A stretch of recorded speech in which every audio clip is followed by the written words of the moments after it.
지금까지 보호하여 주시고 인도하여 주신 하나님 아버지, 이 시간 영상으로라도 예배할 수 있어서 감사합니다. 앞으로 지금보다도 더 어려운 시기가 오더라도 우리의 믿음이 흔들리지 않고 온전히 예수님만 바라보며 한눈 팔지 않고 약속의 말씀 붙잡고 살아가게 하여 주시옵소서. 주님의 날개 아래서 보호함 받으며 살아가게 하여 주시옵소서. 아버지여, 이 세상을, 인생들을 불쌍히 여겨 주시옵소서. 이 시간 이승용 목사님을 통해 말씀이 선포될 때에 성령님의 도우심으로 하나님의 뜻을 이루는 말씀 되게 하옵소서. 이 모든 말씀 우리 주 예수님 이름으로 기도하옵나이다. 아멘.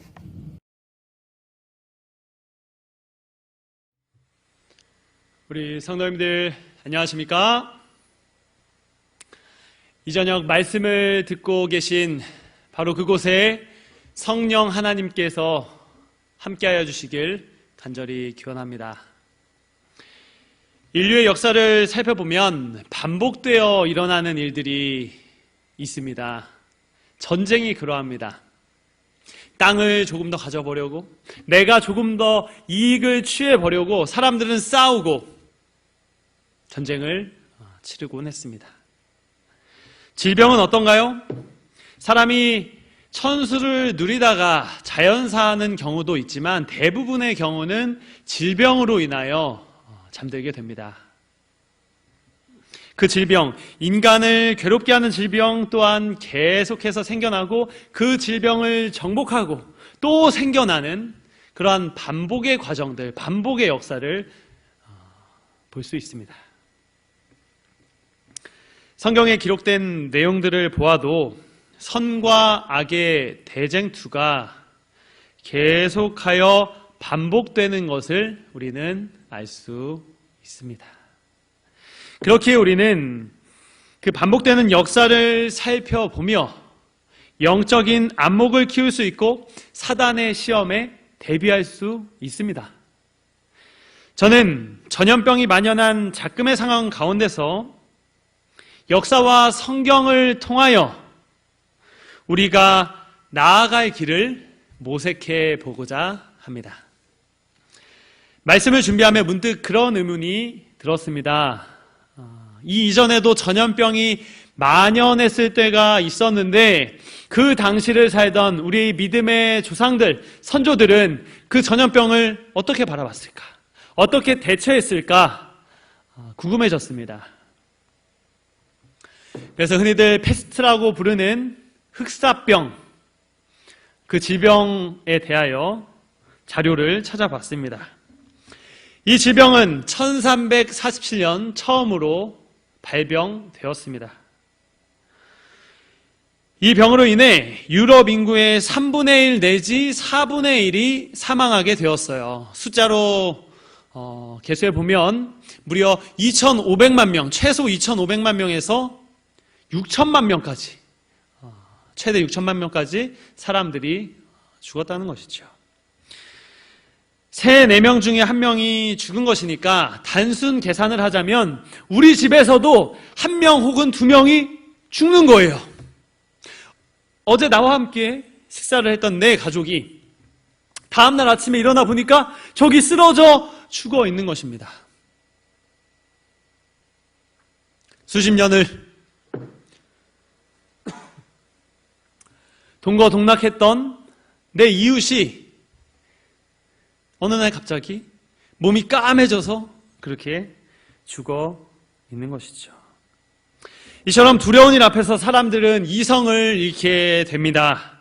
전염병이 나쁜 공기 때문이라며 곳곳에 불을 질러요. 여기저기 불을 지릅니다. 그리고 이 전염병을 옮기는 것이 개다, 고양이다, 심지어 유대인이다, 이런 소문이 퍼져서 개, 고양이뿐만 아니라 유대인까지도 학살했다는 기록을 볼 수 있습니다. 그런가 하면 상당수의 유럽인들은 내가 믿을 것은 오직 신밖에 없다, 그러한 믿음을 가지고 중세 교회를 찾게 되죠. 그리고 성직자를 만납니다. 묻습니다. 이 전염병이 왜 이렇게 만연한 것입니까? 우리는 이 질병에서 무엇을 하여야 고침을 받을 수 있는 것입니까? 그때 성직자들은 이런 대답을 했어요. 이것은 신의 형벌입니다. 이것은 신의 형벌입니다. 이것이 무슨 말입니까? 우리에게도 뾰족한 수가 없습니다. 내가 잘 알지 못합니다. 많은 사람들이 구체적인 해결책을 원했지만 교회는 그들에게 답을 주지 못했습니다.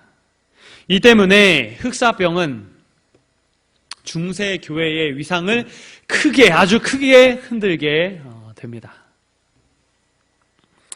사실 이전까지만 해도 성직자는 목회자이며 교사이며 또 과학자이며 심지어 의사로서의 역할도 그들이 일부 감당을 해왔습니다. 그런데 지금 보니까 어때요? 이 성직자들도 나랑 똑같이 두려워하며 나랑 똑같이 떨고 있어요. 그뿐만 아니라 오히려 이 수도원에서는 더 많은 사망자가 나오는 것입니다. 이러한 모습들을 보며 신앙했던 이들은 생각합니다. 과연 나에게 구원이 있을까? 하나님의 사람이라고 내가 알고 있던 성직자들도 저렇게 죽어가는데 그들이 말했던 하나님을 내가 믿을 수 있는 것인가? 나에게 구원이 보장되는 것인가? 그런 의문을 갖게 되죠. 이러한 때에 중세 교회가 기도하며 하나님 앞에 무릎 꿇으며 각성했으면 얼마나 좋았을까요? 그런데 그들은 그렇게 하지 못하였습니다. 면죄부 판매위원장인 태첼 신부는 사람들 앞에서 이렇게 이야기합니다. 패스트는 죄에 대한 심판이다. 면죄를 받아야 천국에 들어갈 수 있다. 이렇게 외쳐요. 기회는 지금이다. 이 면죄부를 팔 수 있는 정말 좋은 기회다 생각하며 고통스러워하는 가난한 심령인 그 영혼들에게 장사를 하는 모습을 우리가 이미 잘 알고 있습니다. 그리고 병자성사라는 것을 했습니다. 죽음을 눈앞에 둔 고통스러워하는 사람에게 가서 그 사람을 위하여 말씀을 전해주고 간절히 기도를 해줘요. 이 얼마나 아름다운 일입니까? 정말 멋진 일이에요. 꼭 필요한 일입니다. 그런데 여기에도 돈이 개입되어 있어요. 돈을 받아야지 이러한 일들을 해주는 것입니다. 참 나쁜 사람들입니다. 종교가 그저 수익 사업이 되어버렸어요. 하나님이 계셔야 하는 그 자리에 돈이, 사람이 그 자리를 차지하게 된 것이죠.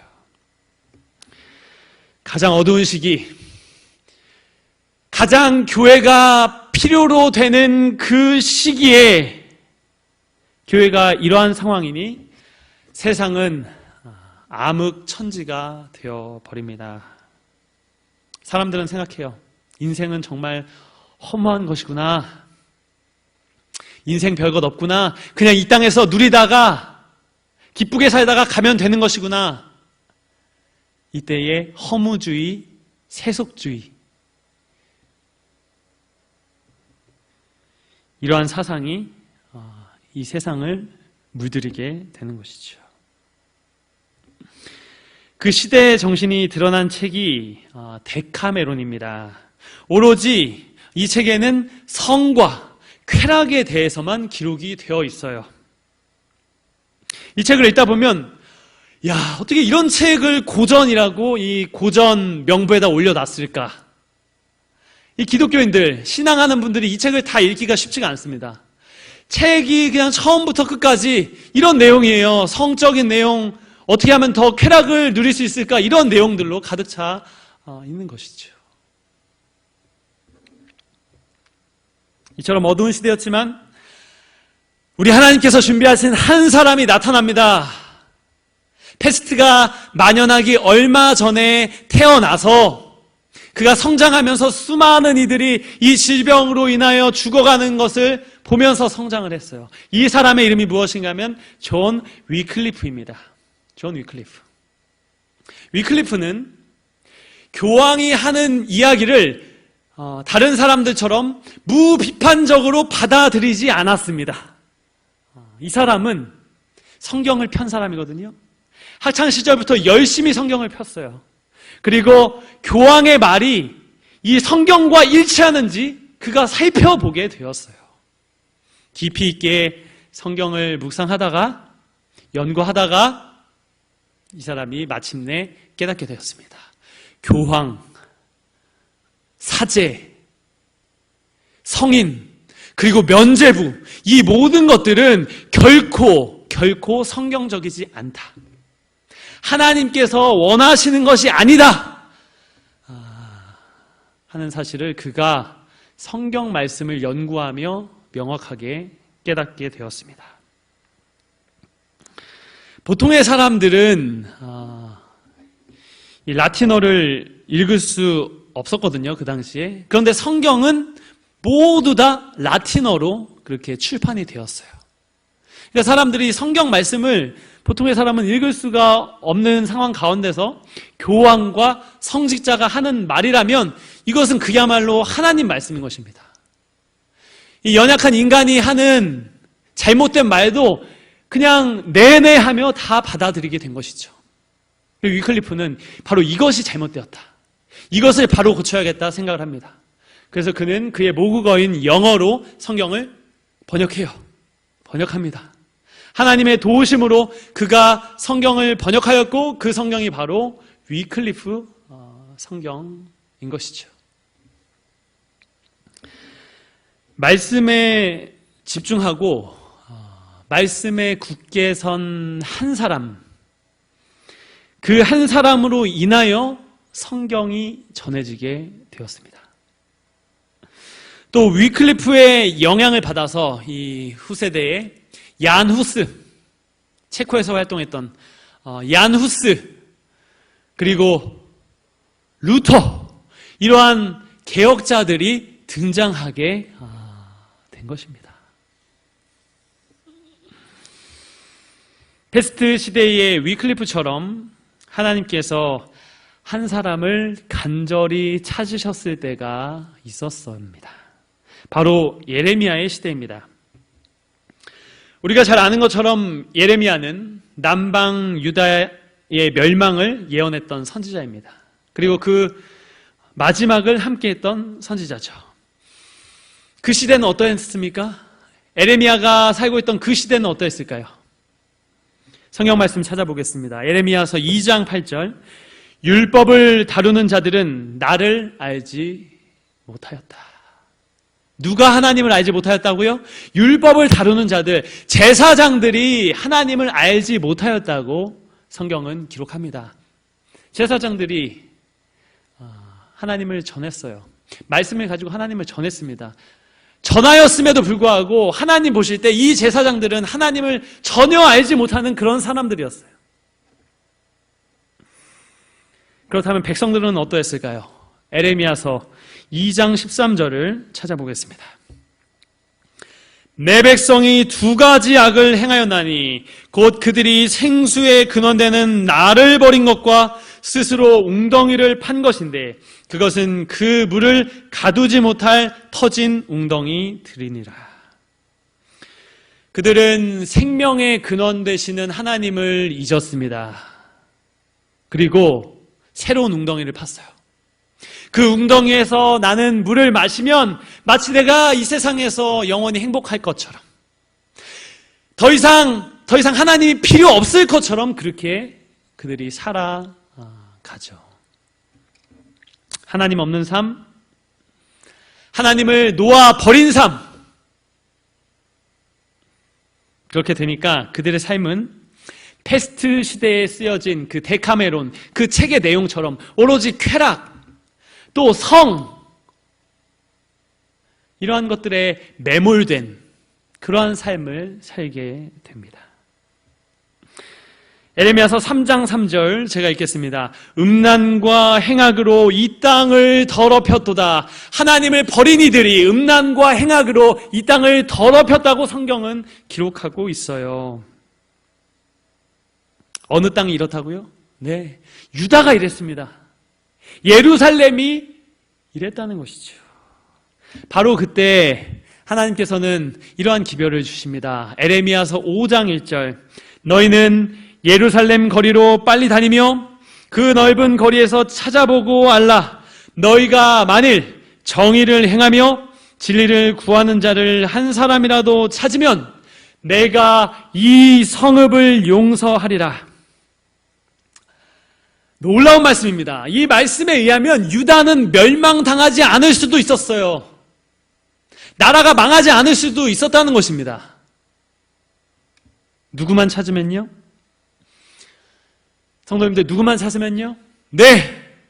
정의를 행하며 진리를 구하는 자를 찾으면, 그 사람이 10명이면 아닙니다. 5명이면 아니에요. 1명만 있으면, 그러한 인물이 한 명만 있으면 유다가 멸망하지 않을 것이라고 하나님께서 말씀하셨습니다. 저는 이 말씀을 보면서 이 당시에 유다의 상황이, 유다의 영적인 상태가 구약의 창세기에 등장한 소돔과 고모라보다 어쩌면 더 심했을 수도 있겠구나, 더 좋지 않았을 수도 있겠구나 하는 묵상을 하게 되었어요. 왜인가? 아브라함이 소돔과 고모라를 위하여 간구할 때 거기에 의인이 50명이 있으면 용서해달라고 먼저 말씀드렸습니다. 그런데 불안한 마음에 45명, 40명, 30명, 20명, 10명 이렇게 점점 줄여나가죠. 그런데 그 마지노선이 어디였냐면 10명이었어요. 아브라함은 생각한 것이죠. 아무리 소돔과 고모라가 악할지라도 이곳에 의인이 몇 명은 있을 것이다? 네, 맞습니다. 10명은 있을 것이다. 10명은 있을 것이다. 그렇게 생각을 하고 말씀을 드린 것입니다. 그런데 우리 하나님께서는 이 유다에 그러한 의인이 한 명만 있으면, 몇 명이요? 한 명입니다. 한 명만 있으면 그들에게 다시금 기회를 주시겠다고 말씀하셔요. 그 한 사람은 진리를 구하는 사람입니다. 진리를 구한다는 것은 무엇일까? 시편 119편 160절에는 진리에 대하여 이렇게 기록하고 있습니다. 주의 말씀의 강령은 진리이오니 주의 의로운 모든 규례들은 영원하리이다. 무엇이 진리입니까? 예, 하나님의 말씀이 진리예요. 우리에게 주신, 나에게 주신 하나님의 말씀이 진리라고 성경은 기록하고 있습니다. 그 어두운 시대에 하나님께서 찾으신 사람은 어떤 사람인가? 이 말씀을 간직한 사람. 내가 너무나 부족하지만 이 말씀대로 살려고 부단히 노력하는 그 한 사람을 하나님께서는 예레미야의 시대에 찾으셨던 것이죠. 예레미야서 5장 2절 말씀 보도록 하겠습니다. 그들이 여호와께서 살아계심을 맹세할지라도 실상은 거짓 맹세니라. 유다에 머물던 이들이 예배를 드렸습니다. 그들도 예배를 드렸어요. 우리와 같이 아멘 아멘 하며 그 말씀에 반응을 하였습니다. 그렇지만 그들의 입술에서 흘러나오는 그 말은 하나님 보실 때 거짓이었습니다. 진실되지 않았어요. 입으로만 예배하는 그 모습은 하나님께서 기뻐 받으실 수 없는 그러한 예배였던 것이죠. 하나님께서 진정으로 원하셨던 것은 매일의 삶 속에서 말씀을 펴는 삶, 그리고 그 말씀을 연구하는, 묵상하는, 그리고 단 한 구절일지라도 내가 그 말씀을 붙잡고 그 말씀대로 살아가고자 투쟁하는 그러한 삶을 하나님께서는 바라신 것입니다. 참으로 안타깝습니다. 이런 사람이 한 명, 두 명도 아니고 한 명만 있었어도 유다에게, 그 남방 유다에 기회가 있었을 텐데 그 한 명이 없어서 하나님의 성전이 무너지고 수많은 이들이 바벨론의 포로로 잡혀가게 된 것입니다. 역사를 통하여 우리는 배워야 합니다. 페스트 시대의 사람들은 혼란스러워했습니다. 많은 이들이 신앙을 떠났어요. 그때 한 사람, 하나님께서 찾으시는 한 사람, 위클리프가 등장합니다. 말씀에 굳게 선 한 사람이 나타나서 그 시대를 지탱한 것이죠. 에레미야의 시대의 사람들은 혼란스러워했습니다. 많은 이들이 신앙을 떠났어요. 그러나 그때 한 사람이 나타나지 못했습니다. 하나님께서 찾으시는 한 사람이 나타나지 못해서 그 시대가 끝나게 되었어요. 우리가 살아가는 이 시대는 어떠합니까? 전염병이 만연해 있고 세상은 마치 하나님이 계시지 않은 것처럼 먹고 마시며 그렇게 살아가고 있습니다. 이러한 때에 하나님은 어떠한 사람을 찾으실까요? 하나님께서 찾으시는 한 사람, 그 한 사람은 누구일까요? 저는 확신합니다. 하나님께서는 오늘 이 시대에도, 오늘 이 순간에도 말씀에 굳게 서서 말씀을 사모하며 말씀에 따라 살아가기로 결심한 그 한 사람을 찾고 계시다는 것을 저는 확신합니다. 부디 우리 청학가족 한 분 한 분이, 우리 성도님들 한 분 한 분이 하나님께서 찾으시는 이 한 사람이 되기를 간절히 기원합니다. 우리가 이 시대에 위클리프가 되고 이 시대에 얀 후스가 되어 하나님의 마음을 기쁘게 하여 드리고 이 어지러운 세상에, 어두운 세상에 밝은 빛을 비추는 그 한 사람이 되길 바라며 말씀을 줄이도록 하겠습니다.